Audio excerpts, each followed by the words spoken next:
Sa mga may date, pagkatapos nito, huwag kayong mag-alala, gagawan ko ng paraan. Basta mamaya, pagpila ninyo, bago kayo pahiran ng abos sa noo, bulungan niyo ako.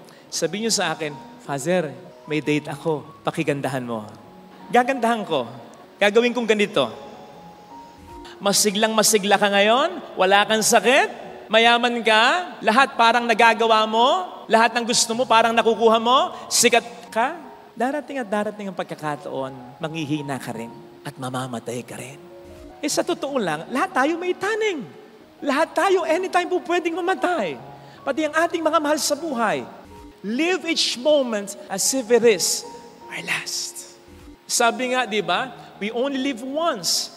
But when we do it right, once is already enough.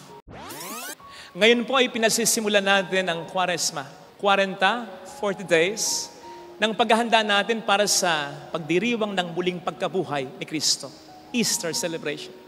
Ngayon, kung bakit 40 araw tayong magdarasal, magbibigay, mag-aayuno, magsasakripisyo, ito'y upang alalahanin natin sa paraan ating makakayanan ang naging napakalaking sakripisyo para sa ating lahat. Yes, whole year round, dapat tayo nagsasakripisyo. Pero iba yung panahong ito sapagkat gagawin natin ito habang pinagninilayan natin kung paanong nagsakripisyo ang Panginoon sa atin.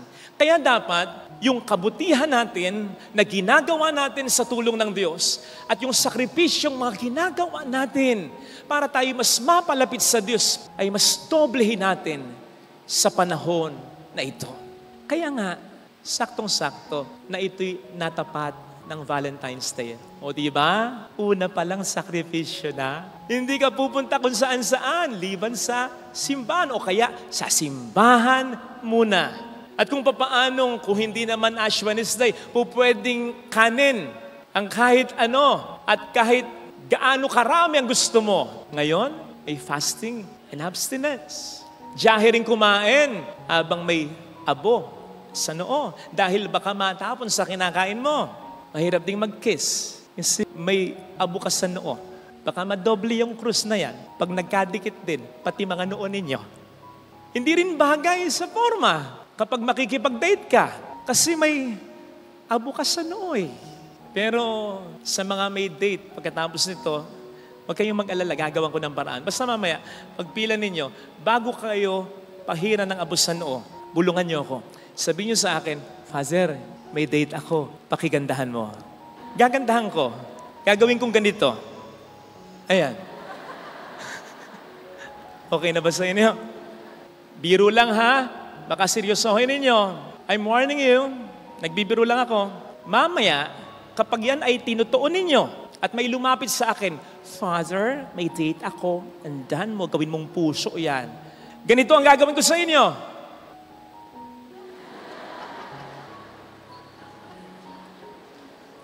Bakit ganyan ang gagawin ko sa inyo?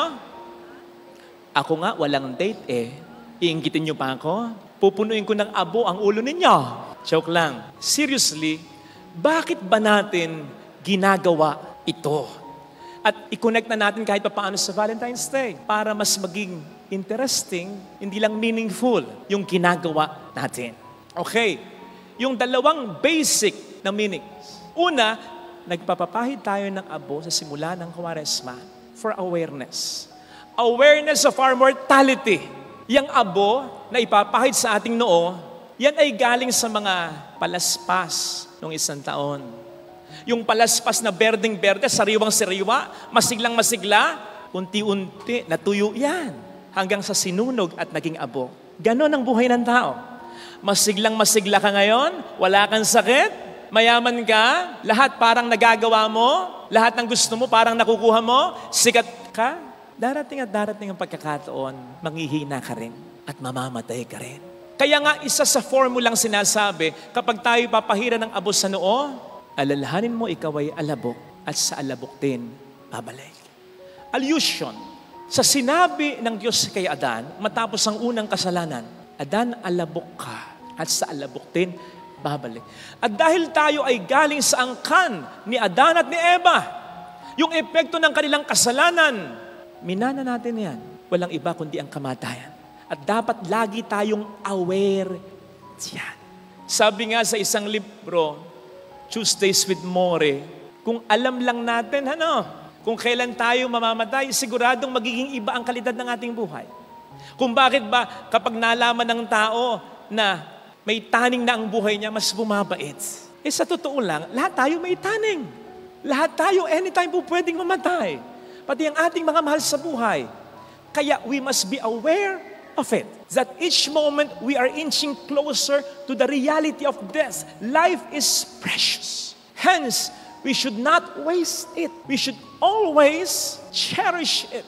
Live each moment as if it is our last. Kaya, kung may tayo'y ginagawang mali, huwag na natin gawin. Sapagkat kung may ginagawa kang mali, hindi mo magagawa ang tama na dapat mong gawin. Kung tayo nabubuhay sa paraan na hindi dapat, tigilan na natin. Dahil hindi tayo mamumuhay sa paraan na dapat. And when that happens, sinisigurado ko po sa inyo, kapag namatay tayo, we won't be satisfied. We won't be fulfilled. We won't be happy. Malulungkot tayo, hindi tayo magiging masaya. When we realize, marami tayong moments, panahon na inaksaya. Siguradong sasabihin natin, sayang, kung sana ginawa ko ito, kung sana ginawa ko yun. Sana mas nag-spend ako ng quality time with my family. Hindi sana ako puro trabaho, hindi sana ako nagmukhang pera. Hindi na sana ako nagbisyo. Ang Panginoon namatay ng 33. Pero namatay siyang fulfilled, happy and satisfied. Sabi niya, it is finished. Naganap na. Bakit? Kasi all His life, His food was to do the will of His Father. It's the food that sustains me. Ang sabi ni Kristo. Wala siyang ginawa na hindi ginusto ng Ama. Tandaan po natin ito, Kapag ang lagi nating ginagawa sa ating buhay ay yung gusto lang nating gawin. Happy-happy, walang direction sa buhay, kulang ang buhay natin. Mamatay man tayo ng 100, sasabihin na, sana na-extend pa. Ang dami ko pang dapat gawin. Pero kapag lagi nating ginagawa, ang gusto ng Diyos na lumikha sa atin, na alam ang pinakamakabubuti para sa atin, pati mga tao na dapat ay kasama natin, mga bagay na dapat ay meron tayo, mga bagay na dapat ay ginagawa at sinasabi natin, kapag yan ang lagi natin ina-accomplish sa buhay natin, anytime na mamatay tayo, it is finished. It is accomplished. Walang pagsisisi. Sabi nga, di ba? We only live once. But when we do it right, once is already enough. Kaya, gawin ang dapat gawin. Sabihin ang dapat na sabihin. Isabuhay ang dapat na isabuhay. Tanungin natin ang ating sarili. Yung ginagawa ba natin ngayon? Yun ang gusto ng Diyos na gawin natin? I-connect na natin sa Valentine's Day. Yung pag-ibig ba na meron ka ngayon, yan ang pag-ibig na gusto para sa iyo ng Panginoon? Nasa tamang tao ka ba? Baka naman wala pa. Baka na kay Dennis wrongman ka. Mag-isip-isip ka. Sayang ang panahon. Huwag kang maniniwala sa sinasabi ng iba. I-enjoy mo yung pagiging dalaga, binata mo. Happy lang. Huwag mo nang magseryoso. Kung saan-saan muna, kung kani-kanino muna, para may choices ka. Para magsawa ka. Walang kasawaan ng tao, tandaan ninyo. At katangahan yon, bakit? Alam mo ba kung hanggang kailan ka mabubuhay sa mundong ito? At pag natagpuan mo yung mahal mo, hindi lang ikaw, pati siya. Hawak mo ang buhay niya. Kung hanggang kailan siya mamumuhay sa mundong ito? Kapatid, hindi. Kaya nga ang sabi ni Marian Rivera kay Ding Dong Dantes, ni Mary, kay John sa pelikulang Rewind, ngayon naintindihan ko na kung bakit pinagtagpo tayo ng bata pa. Kasi hindi pala tayo sabay tatanda. Kita ninyo? Tandaan mo yon. At sa pelikula lang yon. Sa tunay na buhay, walang rewind. Kung meron man, baka pang maganda at gwapo lang yon. Kung tsaka ka, ba't mo pa i-rewind, di ba? Joke lang. Joke lang. Seryoso, pinatatawa ko lang kayo. Walang rewind sa totoong buhay. Kaya ayusin na natin ang ating buhay. Strive to become the right person. Para mas madali mo ring mahanap at mas madali ka ring mahanap ng right person. Huwag kang mag-expect na seseryosohin ka kung parang isang malaking joke ang buhay mo. Kasi walang direksyon, hindi ka magseryoso. Wala kang pangarap. Hindi malaman kung anong plano mo. Huwag kang mag-expect na mag-stick sa'yo kung para kang paru-paro. Lahat ng pwede mong dapuan, dinapuan mo, paru-paro. At huwag kang mag-expect ng irespeto ka kung hindi ka karespe-respeto. Kung magdamit ka, halos kita na ang kaluluwa.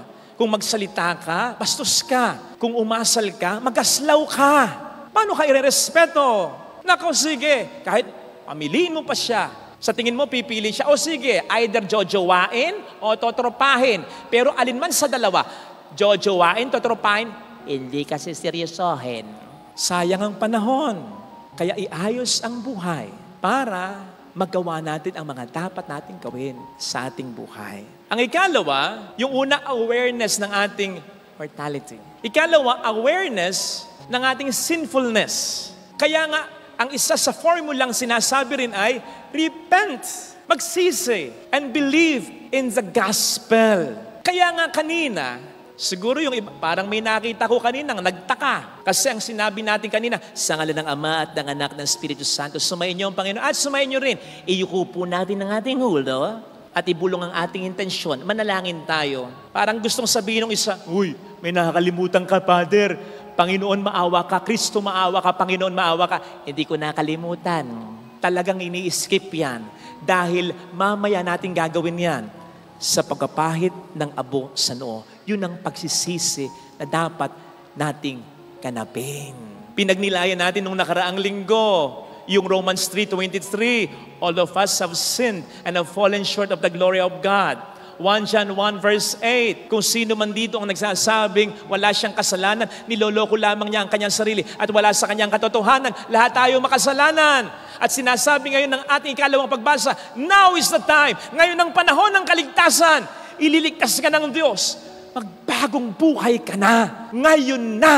Huwag nang papetiks-petiks pa. Kaya't kung may mali tayong ginagawa, itama. Kung may pagkukulang, punan. Kung hindi pa ayos ang buhay, iayos na. Lagyan na ng direksyon yan. Gawin ang dapat gawin, sabihin ang dapat na sabihin. At kung sa feeling mo, nasa maling tao ka ngayon ng buhay mo, maling barkada, masasama kasing impluensya, maling katrabaho, napaka-toxic katrabaho, nakaka-stress, Lunes pa lang, parang Biyernes na ang mukha mo. Sama ng loob sa mga katrabaho mo, hindi ka na nag-e-enjoy sa environment mo. Hindi ka puno, na kung saan ka nakatanim, hindi ka pwedeng umalis, umalis ka, hindi ka puno. Kung nasa maling boyfriend o girlfriend ka, alis na. Yes, naintindihan ko. May nararanasan ka ring mabuti. Kung wala naman, bakit nag-stick ka pa dyan? Meron pa. Kaya lang, sa 10, isa na lang. Yung siyam, puro na masama. Yes, alam ko. May naranasan ka pa rin saya. Pero sa 10, isa na lang. Yung siyam, puro malungkot na. Huwag ka na mag-expect na yung isa, madadaig yung siyam. Hindi na.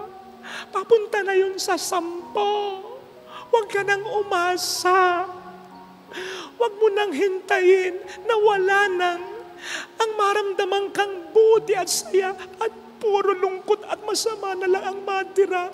Sabi nga ni Kat, hanggang may respeto pa, kumalas ka na.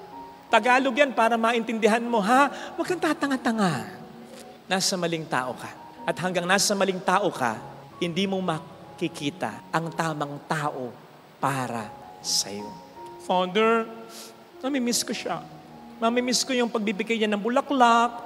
Mamimiss ko yung... Minsan, pumunta kami ng Boracay, ako naglibre. Sinulat niya yung pangalan namin. Yung pangalan namin dun sa buhangin ng dagat. Father, mamimiss ko yung pag-usap namin ng kung ilang oras dahil pinapaloadan ko siya. Father, mamimiss ko yung sinasayaw niya ako dati. Hinahawakan niya yung kamay ko. Ano naman? Pwede mo naman sabihin sa kanya, I can buy myself flowers, write my name in the sand, talk to myself for hours, say things you don't understand. I can take myself dancing, I can hold my own hand, oh, I can love me better than you can love me better, God can love me better, can love me better, God can love. Why are you acting like you don't know the song? Joke lang. Pwede mong mas mahalin ang sarili mo kaysa sa pagmamahal niya sa'yo. At mas lalo na, mas pwede kang mahalin ng Diyos kaysa sa pagmamahal mo o pagmamahal niya sa'yo. Tandaan po natin na sa Biblia, yung mga naglalagay ng abo sa katawan nila, katulad ni Prophet Daniel, ng mga taga Nineveh, nang sila'y magsisi, ni Joshua at ang mga Israelita nang matalo sila sa gera. Lahat sila at marami pang iba. Ang common denominator, napunta sila sa lowest ebb of their life. Yung punto na nag-isip sila, yung punto na naisip nila, teka, hindi po pwedeng magtuloy-tuloy ng ganito ang buhay ko. May i-improve ako, may babaguhin ako. At ngayon ko nagkagawin to sa buhay ko. Kaya sana, yun din ang maisip natin mamaya habang pinapahiran tayo ng abo. Actually, pagkatapos nating mapahiran ng abo sa noo, pagkamisa, pwede mo nang alisin yan Panlabas na tanda lang yan. So dapat manatili sa loob yung meaning niyan. Hindi ko hawak ang buhay ko. Hindi ako forever na bubuhay sa mundong ito. Hindi ko forever na makakasama ang mahal ko. Hindi ako forever na may chansang magbago. Gawin ko na ang dapat kong gawin. Babaguhin ko ang dapat kong baguhin. Kapag hindi natin naisip yan at isinapuso yan, magiging panlabas lang, pakitang tao lang ang ating gagawin. So wag sana. And I'm sorry kung hindi ko maggagawang korting puso yung abo, Kasi mas maganda pa rin ang krus. Kasi aanin mo ang puso, sabihin man niya siya'y nagmamahal, pero hindi naman siya nakahandang magsakripisyo para sa'yo. Mga kapatid, sana ngayong Valentine's Day, nakatanggap ka ng halik mula sa tamang tao sa buhay mo at nagsabi siya ng I love you. Pero sana mas ma-appreciate mo yung gagawin natin ngayon dito. Na sa pagkapahid mo ng abo sa noo, maramdaman mong ang Diyos ay humahalik sa iyong noo at sinasabi sa iyo, I love you. I love you. Father Fidel, sa kabila ng lahat ng nagawa mo, mahal kita. Hindi ako nagbago sa iyo. Alam po ninyo, kung meron man isang dahilan kung bakit pinagbubuti ko ang ministeryong ito, na kahit hindi ako mabayaran, kahit minsan napipintasan pa, kahit madalas sa social media, kinakatay pa, gagawin ko kung ano yung best ko. Walang makapipigil sa akin. At kung meron mang pumipigil sa akin na magkasala muli at muli at muli at matindi at matindi at matindi, kung meron man, yung alam kong mahal na mahal ako ng Diyos. Yun kasi ang dapat Hindi sa ayaw mo lang mahuli, hindi sa ayaw mo lang maparusahan, kundi alam mo, mahal na mahal ka ng sinasaktan mo. Sa mga asawang narito, sana ma-enumerate mo man lang yung sakripisyo at pagmamahal ng asawang para sa iyo. Mula pa nung nagliligawan kayo. Sana ma-enumerate mo man lang, take time anak, para maisulat ang sakripisyo ng nanay at tatay mo para sa iyo. Sana ma-enumerate mo man lang, take time kapatid, na ma-enumerate mo yung pakikisama at malasakit sa iyo ng iyong kapatid. Yung pagmamahal at sakripisyo ng anak mo para sa iyo at para sa mga kapatid nito. Come on! Tapos sasaktan mo, lolokohin mo. Isang beses kang hindi napagbigyan, magtatampo ka, sisiraan mo. Hindi mo makikita o hindi mo nakita yung marami niyang binigay sa iyo. Sana. Masama yung nakapananakit tayo ng kapwa, pero wala nang masasama pa, palagay ko, kapag ang sinasaktan natin ay ang Diyos at ang kapwa nating pinaka nagmamahal sa atin. Isipin natin, anong dapat kong baguhin? Dahil sinasaktan ng bagay na ito sa buhay ko ang Diyos at ang mga tunay na nagmamahal sa akin. Ito sana ang hilingin nating biyaya sa banal na pagdiriwang natin.